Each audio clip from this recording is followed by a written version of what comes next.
Wait a moment. This isn't a furry visual novel. Hey guys, Nary here from Drakewing Gaming. So if you know me on Twitter, the Gaming Dragon. Today I'm coming at you another Let's Play episode of Echo, Jenna's Path. And as you guys are probably aware, you're getting a double episode today. The first one being Rune from Dawn Chorus. Hope you guys enjoy two videos. I've got a very special, awesome continuation of my No More Future playthrough featuring Sedge going up tomorrow, so guys stay tuned for that. That one's going to be an extra long video. But anyway, guys, let's jump right back into it, shall we, and have this long, uncomfortable conversation with Leo. Enjoy. That's not an answer. He cuts me off, and I look back at him. I told you, they weren't love bracelets.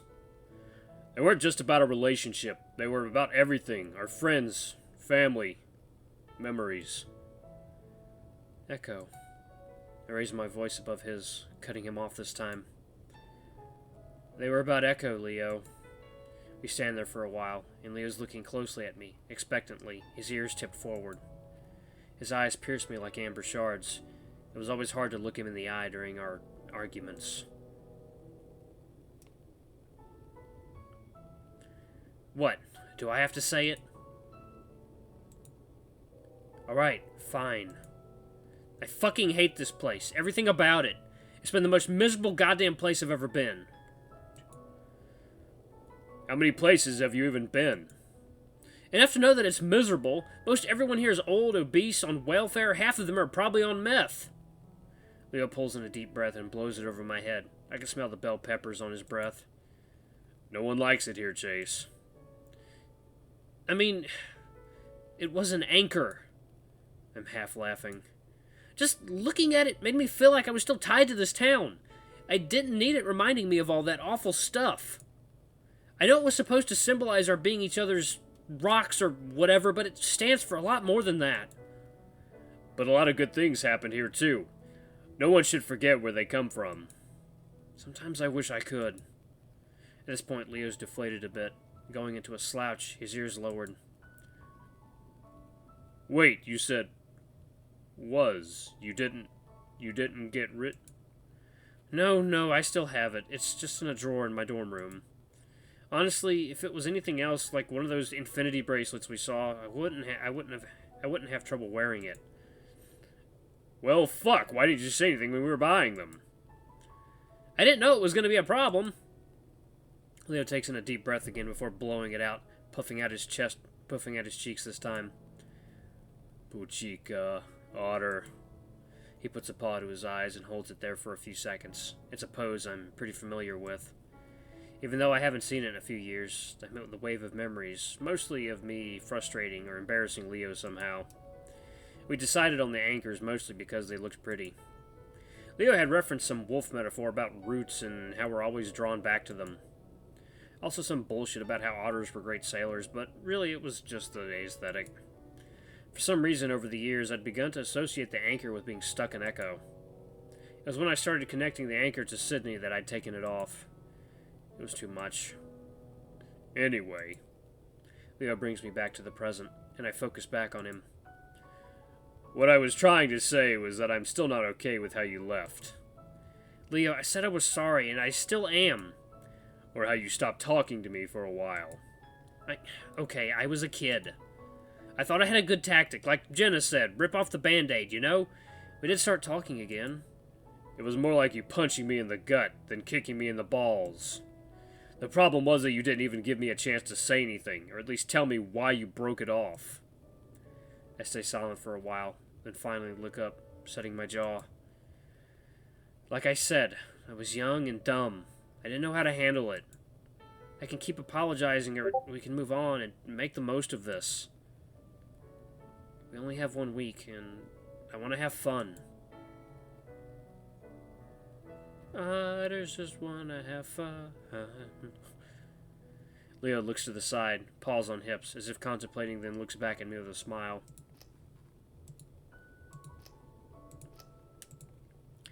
All right, fine, but I don't think you're off the hook. I still want to talk soon.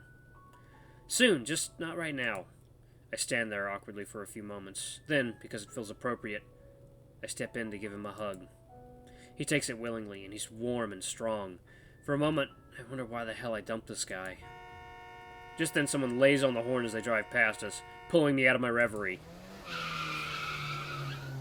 Yeah, I'm not repeating that. I lean back so I can watch the car speed down the empty road. Leo keeps holding me, though, and he just chuckles. Echo hasn't changed much, has it?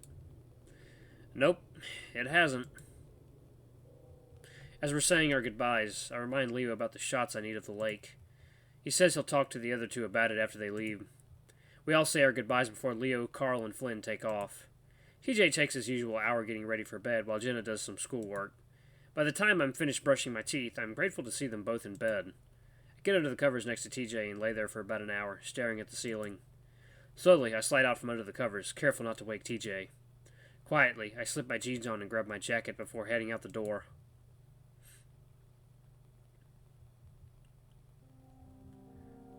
Toby builds a small sandcastle next to the lake, in the process of digging a moat around it.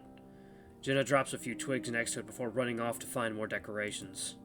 Flynn is talking to Sydney, pointing at Toby's sandcastle. Sydney looks hesitant, but excited. He seems to make up his mind, suddenly running forward and kicking the top of the tallest castle. It breaks easily, with most of it flying into Toby's face. Toby flinches back, shocked before immediately crying as he rubs at his eyes. Jenna comes running from across the beach, yelling before shoving at Sydney, who's laughing. She turns to Toby, trying to help him clean his face, but the lynx pushes her away before running towards the trail back to Echo.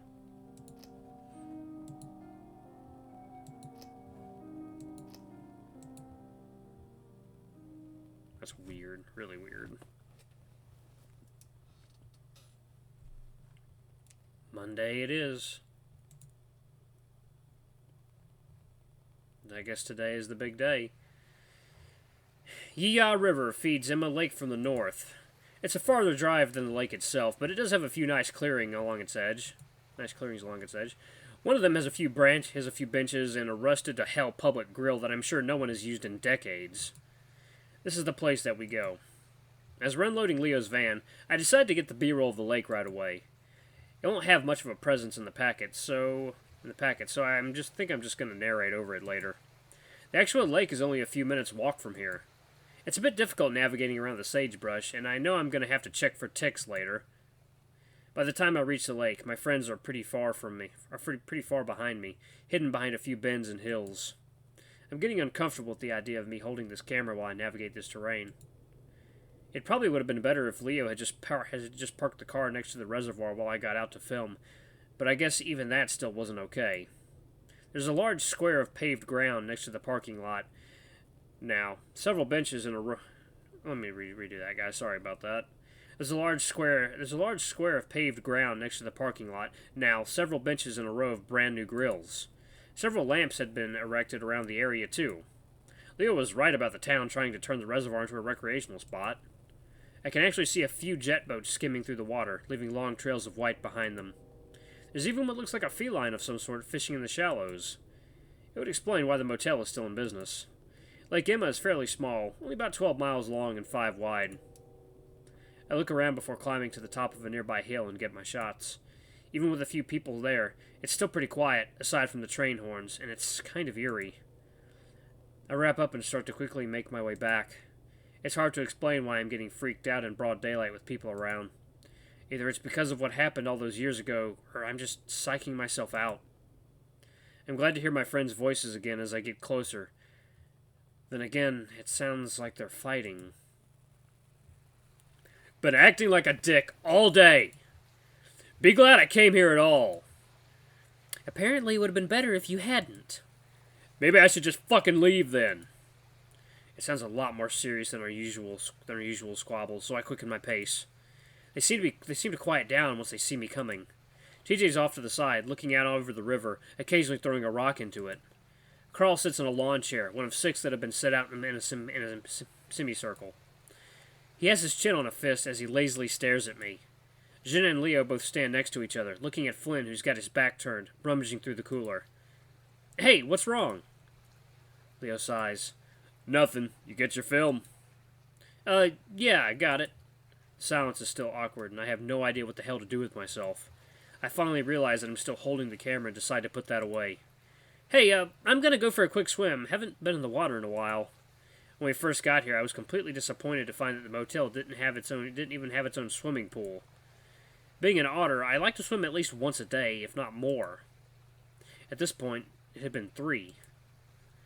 Flynn finally turns around, a beer in his hand as he cracks it open.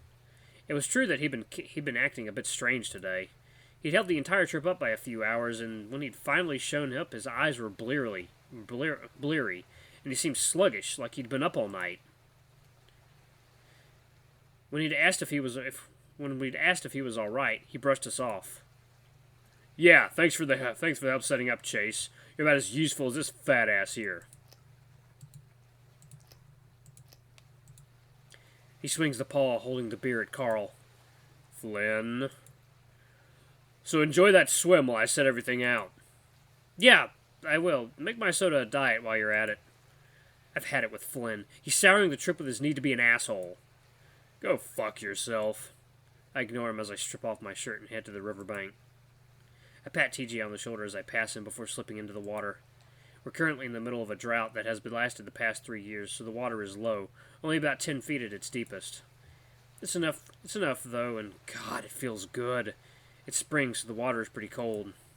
I swim back and forth a few times before finally diving in. That's more than 10 feet. I'm gonna tell you right now, that's a little bit more than 10 feet. Eventually I settle on drifting to the bottom, laying and gripping onto the rocky floor as I stare up at the shimmery light above me. God, it must be filthy down there. Look at all, it looks like plastic. I feel the gentle current run over my body.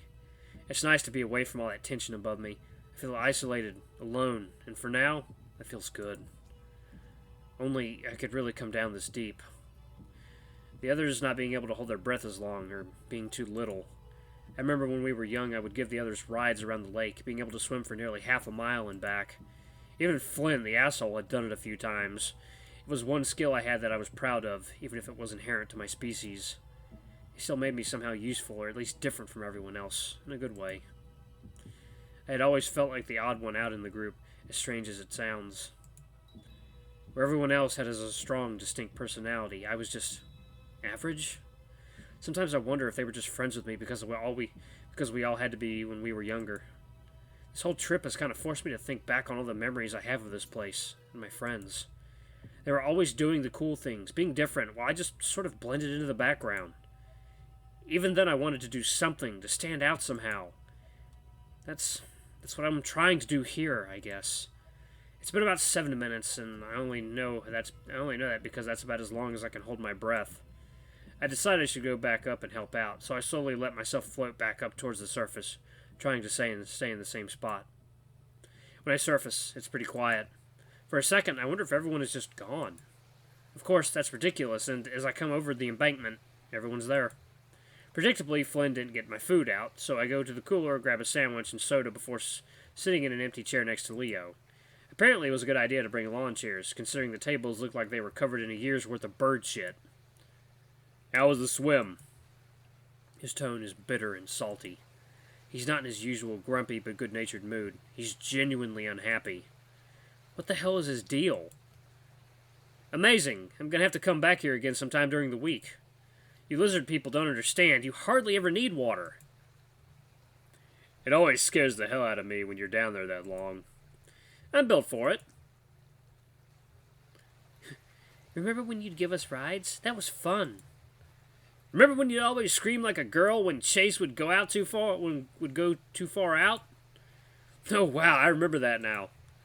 Hey, I've never really liked water.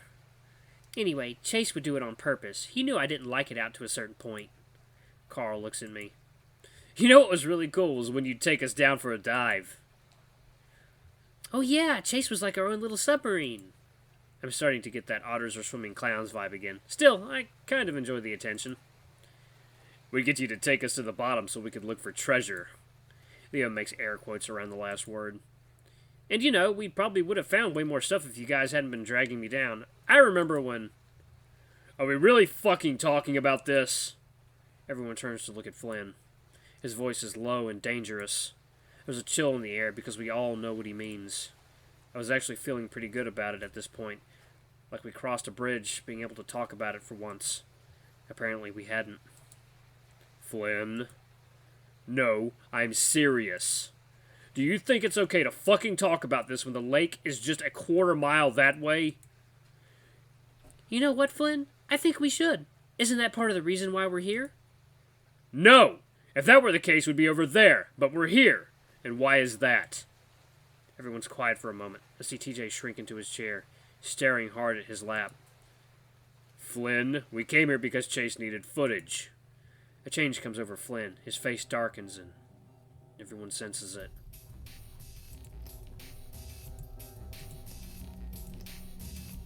Flynn turns to me, and it takes some effort not to flinch back. Yeah, and why is that, Chase? You gonna put that in your fucking documentary? No! Emma Lake, it's an important part of Echo's history. Just what?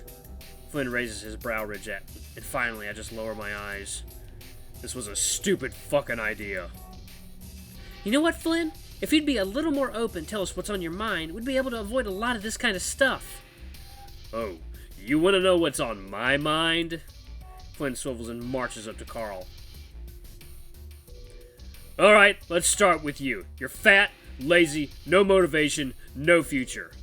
What the hell are you planning on doing with your life?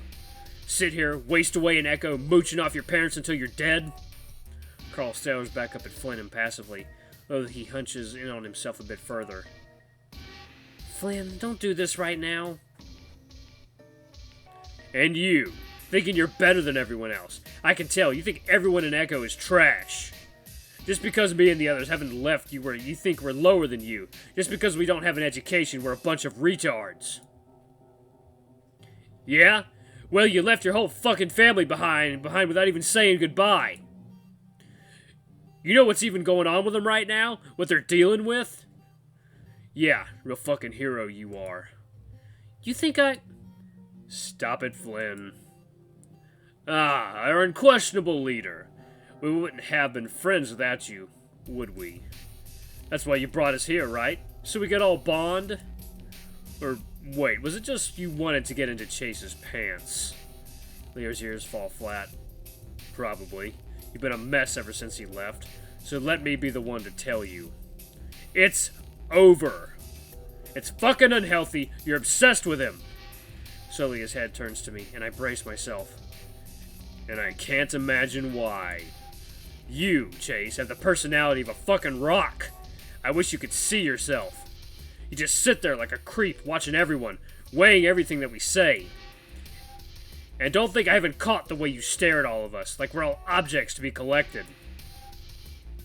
What, are you just planning to cycle through all of us for sex? Sure seems like it. Flynn stops, then exhales. It seems like it's over. I really hope it is. That proves futile, though, as Flynn turns slowly on TJ. I had silently prayed that the Lynx would make a run for it while Flynn had all his attention focused on us, but TJ looks apathetic. Like a statue, like there's no soul in him. Flynn pauses, though, as if he's at a loss for what to say. Finally, what happened, TJ? Flynn. Leo stands up, and from his posture, I can tell the wolf is ready to fight. Memories are starting to flow back. TJ, Flynn, thinking he'd done something. Something to... I stand up, too. Flynn may sound like a hard-ass, but physically, Leo had him beat. Easily. Flynn can obviously tell that he might have a fight on his hands, though, and it's clear he doesn't want that. He drops his shoulders, seeming to shrink as if invisible strings that had been holding him up were cut. He turns to us, then gestures at TJ. I just want the truth. Can we just put a stop to this today, right now? I don't think you know how much of a nightmare this has been for me, not really knowing... TJ. TJ stares up at Flynn, muzzle set grimly. What happened to Sydney? It's dead quiet. TJ stares at his lap, not moving. Come on, let's... Flynn holds up a hand towards me, still staring at TJ. Slowly, TJ looks up, his face still stoic, still made of stone. I already told you what happened. Bullshit! Flynn steps forward, but Leo's there to grab the back of Flynn's shirt and swing him around. And apparently bounce him off the hood of a car. I dodge out of the way as Flynn is falling back to land on his ass, kicking up a big cloud of dust. Shit! Flynn, I swear to God, if you start a fight here, I'll drop your stupid ass. Everyone except TJ is standing now, staring at Flynn. Flynn sits there, glaring up at Leo, obviously weighing his chances. He seems to come up short, though, as he spits to the side and stands up, brushing off his pants as he turns away. You're all okay with not knowing? Fuck all of you. Let's save it right there. Seems like a good place to do that fork in the road. He turns back around, hands in his pockets, a bitter look on his face. This whole thing was stupid, Leo. We're not even friends anymore. Flynn scuffs the ground before turning and walking towards the trail that goes back to Echo. God damn it, Flynn! Oh, Lord. Oh, Lord, guys. Oh, it is heavy. Oof. That is heavy. Okay. Oh, Lord. Guys, thank you so much for watching. Oh, I need a break. I've done 3 of these videos today. My voice is cracking. Anyway, guys, don't forget to like, comment, subscribe, and ring the notification bell to the next video. I love you all. I'll see you next time. Bye-bye!